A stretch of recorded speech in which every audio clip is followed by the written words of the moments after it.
You're such an asshole. Hello children, old Cappy here at assholeconsulting.com. We have a request, and it's an interesting one, and I had to take notes. You see my notes there? I'm very serious when I take notes. And God almighty, I didn't just write down these notes. I sat and pondered it for hours and years and days on end. Actually, I kind of did because my entire financial existence in studying the profession did allow me to bang these out rather quickly, and I'm quite confident in them. That these are the optimal ways, the ideal ways to get yourself out of debt, and no guarantee that you'll become rich, but you'll lead to financial success and financial freedom, which I think is more than riches. Hi Cappy, please make this a video and keep me anonymous. I put confidential into parentheses. Been watching your videos since 2014. Really recommend all your listeners to buy all of your books. In 2014, all I had was a finance degree, and I was living in my mom's basement, getting let go from minimum wage jobs. After 1 year of listening to your videos, I finished the CPA test and landed a job making a little over $50,000 a year. Awesome. The CPA firm let me go after a year of slaving away on the company. Dude, how are you not holding down these jobs? They let me go. They let me go. They let me go. How does that happen? Even I didn't get fired from every job I've ever had. Only 95% of them.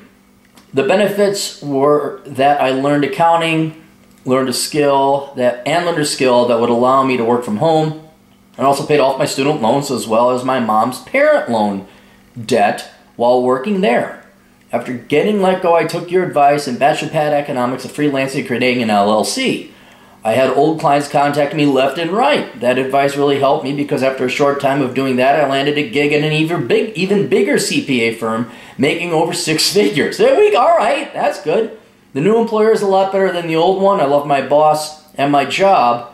All of your advice is golden. Thank you. It is golden. It's just not that popular because it's truth. You rock, dude.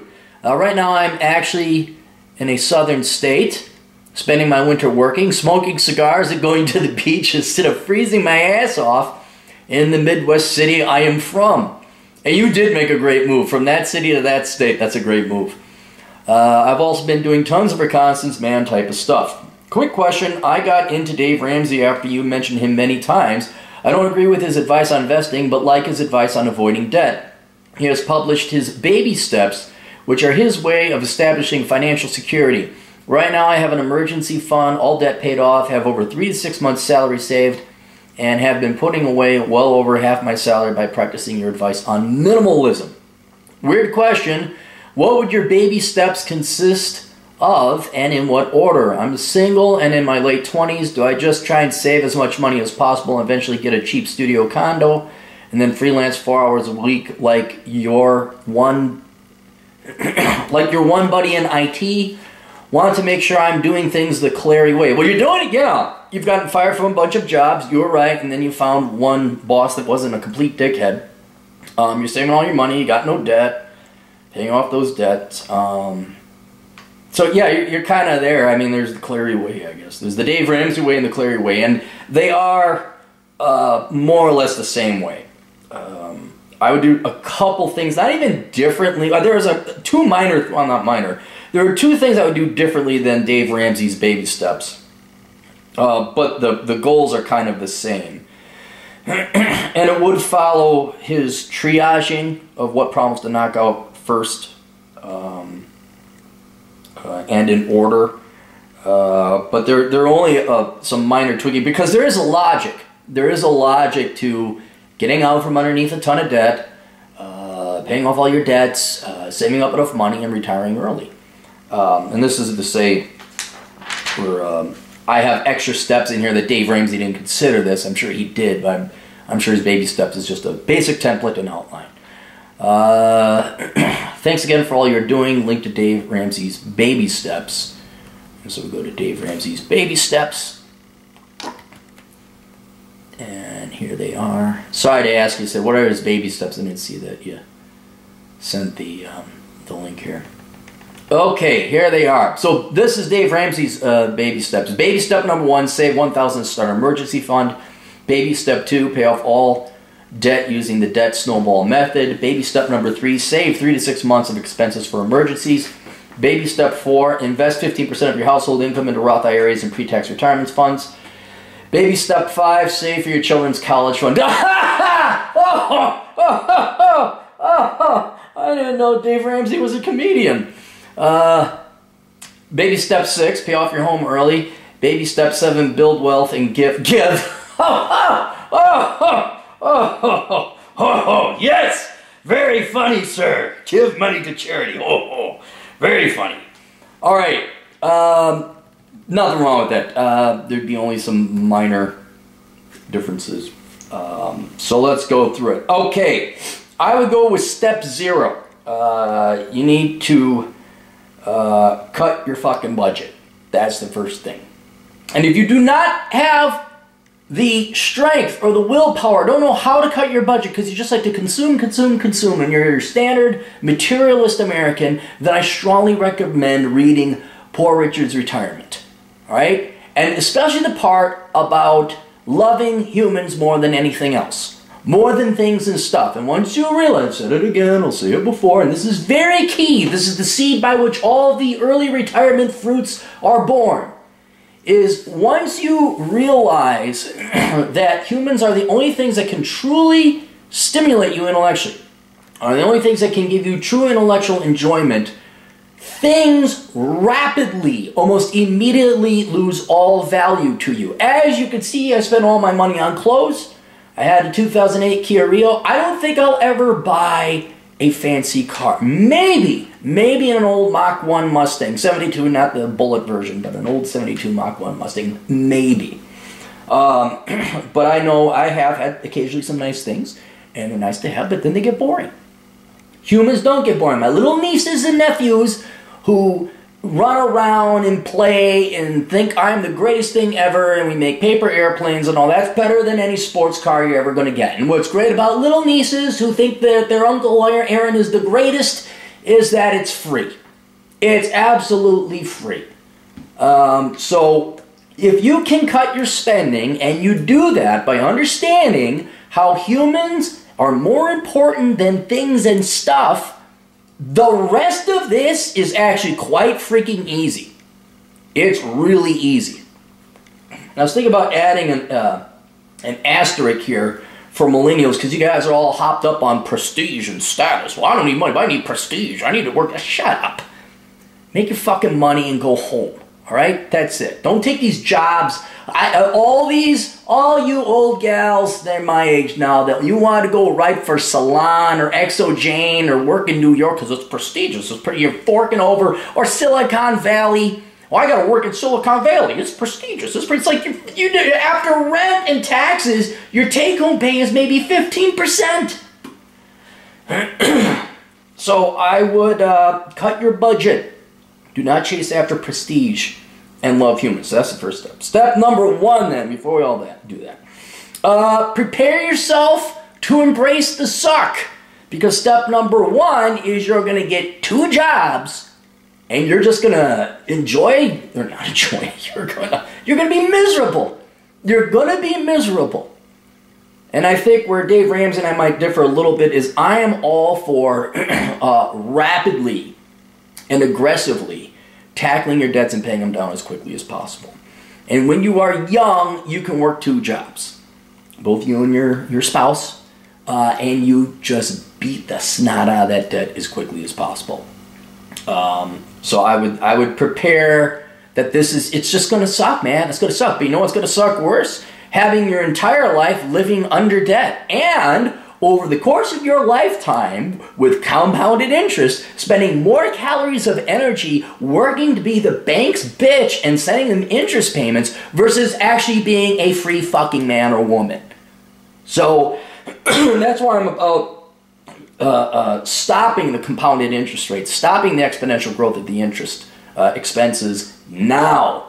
Knock it out now, because I got news for you. Gosh, I'm not even 45 yet, and I'm like, I couldn't do what I did back in my 20s. I really couldn't. You're not going to have the energy. And then 2 footnotes here on step 1 of getting 2 jobs. If you are young enough to still join the military, I would recommend doing that.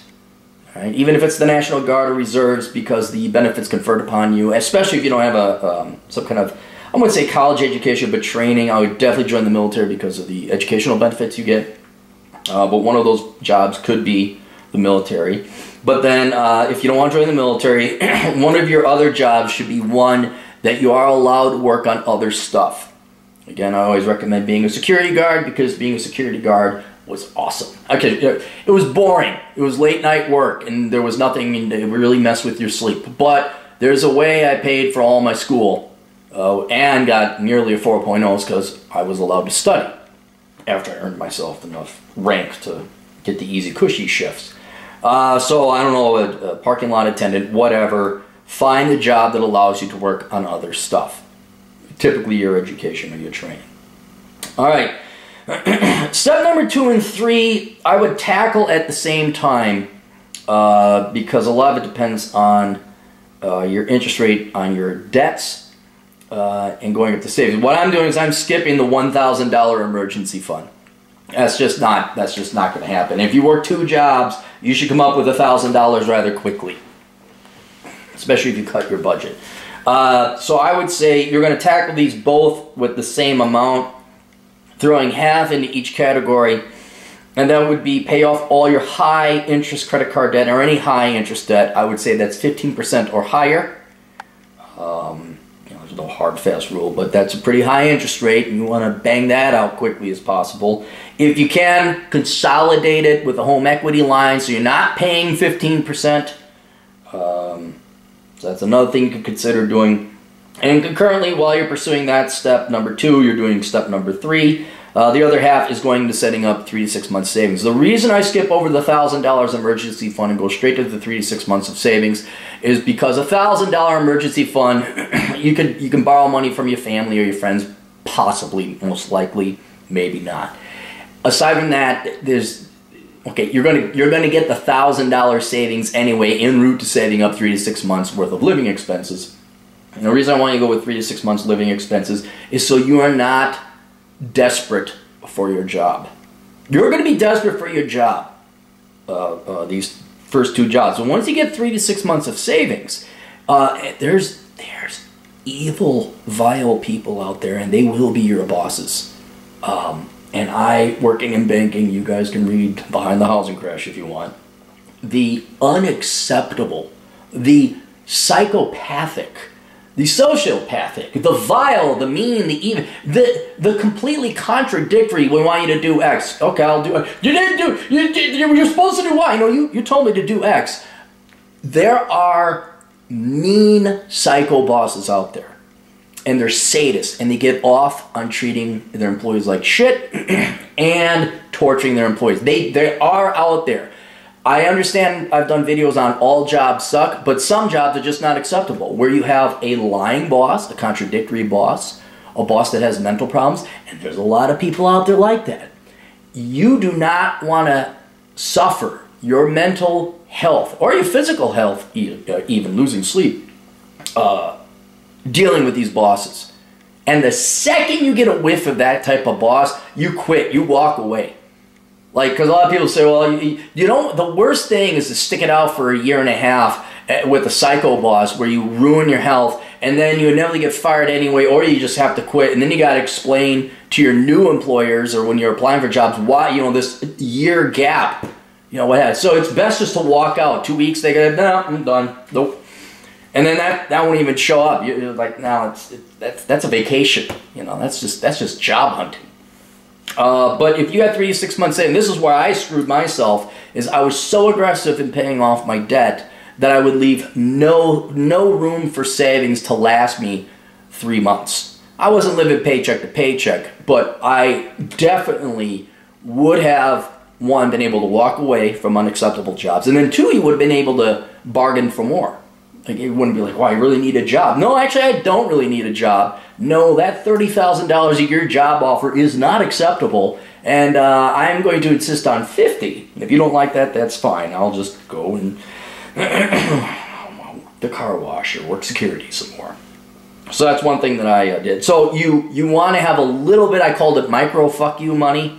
Not F you money, but micro fuck you money Enough where if you get a real lowball job offer, you can afford, like, yeah, it's not worth it, see you bye, as opposed to being desperate. Step 4 is a simple one. You get 200 ounces of silver before you start throwing money into your 401k or an IRA. Step 5, this is not perfect. This isn't step 5 of Mr. Ramsey's thing.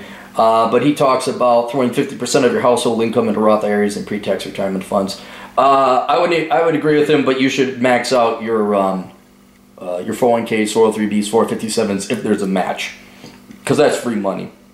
I'm sure he mentions that, I'm sure he did. But that's before you throw money into an IRA. An IRA means your employer doesn't have a retirement fund, or they could have one. You just, for whatever reason, didn't decide to contribute to it. But if they got a match, that's free money. Don't leave that on the table. Fund that first, then worry about your IRA and Roth IRA. Whether you want to do traditional or Roth depends on your age and life expectancy and all that other stuff. I'm not going to go into that here. But 15% would be good. I'd say 20 or 25%. And I can't tell you what to invest in because I'm not a certified financial planner. But that's what I would be doing there. Step number 6, I agree here. The next one is pay off your house early. I skipped Dave Ramsey's step number 5, save for your children's college fund. College is increasingly a losing proposition. It is not an investment. You are a fucking fool for saving money for your children's retirement fund. I think kids need to be bounced around a little bit, and you all wonder why the millennials still live at home at 33 years old. Well, it's because the parents paid for everything. We haven't been hard enough on the millennials. I think we need more negative reinforcement, more starvation, more pain and suffering, because that is what forges adults. Paying your kids' way through college, no. That's the first time that they may actually be forced to be an adult and budget and look at... not only put together a personal budget, but understand compound interest. The number of college graduates who don't understand compound mathematics it's appalling. It's appalling. It's also hypocritical. You're a college-educated person, but you don't know exponential math. Like, shame on you. So I would not save anything for your children's college fund. That's where I'd recommend 20 or 25% into your household income. If you want to drop a little bit of start seed money in a 529 plan or something like that, fine. But what you're going to help out your kids with a lot more is buying them the book Worthless and educating them on what is a good major and what is a dumb major. What are good prospects and what are bad employment prospects. Hey kid, go into the military and get them to pay for your education. And by the way, don't you dare piss away that GI bill on, we had one guy, music, education, technology. You're going to go major in engineering, you're going to go computer engineering, computer development, or software development rather, sorry. Or you could go ahead and endorse the trades. All you on this channel, you know pretty much what the good positions are and good degrees are.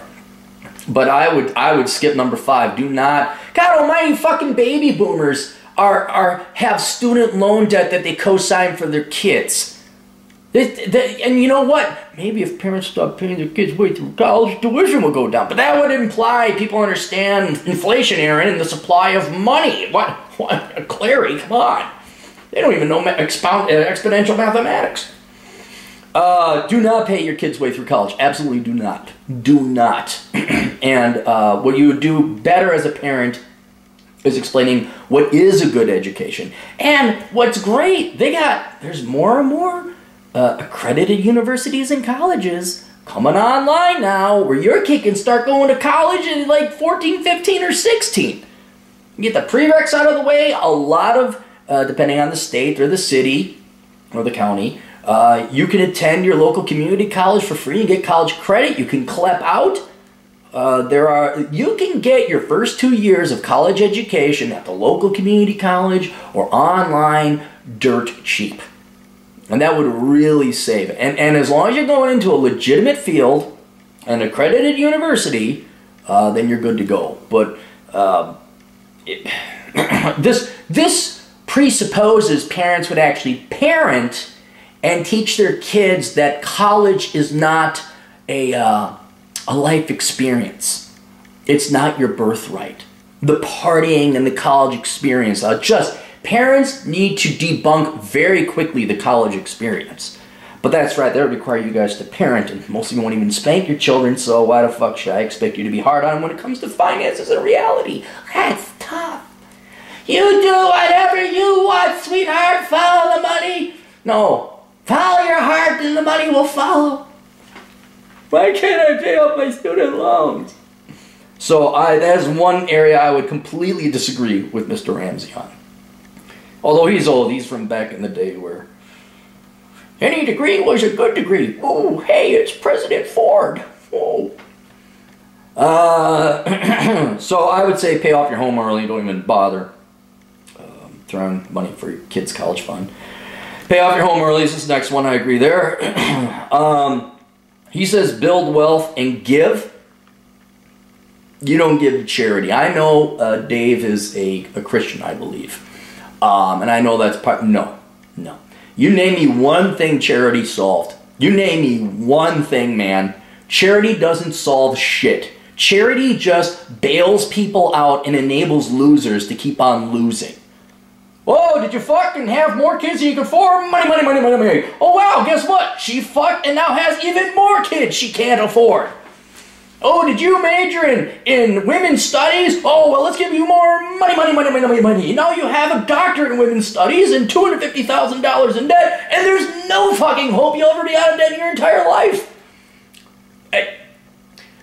I cannot emphasize enough. This is another main disagreement I would have with Mr. Ramsey. People need to be punished more than bailed out and enabled, especially now. When we have a recession and poor people and they're all obese, I got a kick out of Time Magazine had a cover. They did this sob story for teachers, and it was 3 ladies, all teachers, and they're all complaining about how they couldn't afford it and everything was so poor. No, I can't afford my living on this thing. And then I'm looking at them like, you're all fat. You're all, some of them were morbidly obese. Like, you're not starving. You aren't. I remember dropping down to 118 pounds. I remember being poor. I remember not having enough money. My caloric intake went down. You sows obviously are eating grapes like Nero fiddling over in Rome. Just, I'm so poor. No. Look, here's another way to look at it. Why charity is just stupid. We spend 40% of money, 40% of GDP, about 38% in the United States, of which 65%, 67%, 2/3 of the budget goes to pay for other people's shit. Now, if we spend, I think, what is 0.4 times 0.6, let's just round that up, that's 24% GDP. If we're spending, that's state, federal, and local. If we're spending 1/4 of our money, trillions of dollars a year, on charity and poverty cases, and we still haven't solved the problem, you're never going to solve the problem. You are the problem. You enable people to be lazy, no-good fucks. Maybe Mr. Ramsey has a more idealistic and hopeful opinion of the human mind. I do not. I know I said love your fellow humans, but those are the 1%, probably less, of people who aren't lying parasitic fucks that want to live off of you. This would be your niece, your spouse, and your kids, and half the time your kids and your spouse, any of you guys all get divorced anyway. It is a very small percentage of close loved ones you should love, right? But for the most part, the rest of humans are parasites. They're fucking losers. God, even people on the right side of politics, this is apolitical as I find out more and more. I'm a Republican, conservative, libertarian. I need more money. Can people bail me out? Oh, the number of people up in Cave Creek, rich Republican area in the north side of Phoenix. Some of you down in Phoenix know about Cave Creek. A buddy of mine was working at the gas station. He was like, all these people pulling up in the Range Rovers and their Cadillac Escalades using fucking food stamps during the Great Recession. My God. Do not tell me we need to spend more on charity. And how's Bill and Melinda Gates? Boy, they sure turned Africa into a first world continent, didn't they now? Save your fucking money. It isn't going to help anyone. Spend it on yourself. How about that? How about you go and get yourself a nice little trip. Go travel to Europe. Go eat some good food. Go. I always prefer. I like having a nice suit. A nice suit was nice. Take your wife or your husband out for a nice dinner. Get the kids out. Get a babysitter. Kids, we're gonna go out and have sex like we used to when we were young and happy. That's what I would do. So fuck charity. And then finally, I would get some investments overseas. I was thinking land. This is the latest and greatest as Clarey evolves. You don't want to rely on just one country. The United States is definitely going to be going more of a socialist route. You can read my book, Enjoy the Decline, but I'm afraid that they will inevitably have a wealth tax. I think they may rescind the tax treatment of IRAs and 401ks, especially the Roth. They might rescind that. It's sad, but you got to go to countries where they're stable, not necessarily even low taxes or necessarily democracies, but stable, where you can like, hey, are you going to come after me because I voted the wrong way or said something on the internet that was okay 20 years ago but now is disapproved? Oh, is there a toxic masculinity tax now? Oh, is there a bachelor tax? Oh, is there a white person's tax? Oh, is there a not disabled person's tax? You know, it's getting to that point where it's like, yeah, I think there's like, you better have a really good plan B, and you could have a bank account overseas. I wouldn't necessarily say have property overseas. You could have property in maybe the Philippines or some other places, but I would be doing some traveling overseas and some reconnaissance and start scoping out places where there's an expat community, just in case they decide, you know, that Ocasio-Cortez, that gal with, you know, House of Representatives eyes and teeth, you know, that girl, I think she's right with that 70% taxes. And that's when they learned about the Laffer curve. So yeah, that's how it would differ slightly. I mean, its general principle is all the same. But Mr. Ramsey is a little bit nicer a man than I am, paying for kids' worthless degrees and giving money to people who are just going to piss it away and not solve the problems. So, all right, that's it. Questions, answers, assholeconsulting.com. You can check out all my books down below. There's a link to my books. It says books, and there's a link. We got the podcast. We got the Older Brother podcast. You go to olderbrother.com, check that out. And we have the Clarey podcast, both of which are on the same SoundCloud feed. What else? YouTube channels, all that stuff, all in the links below. I'll see you guys later. Toodles.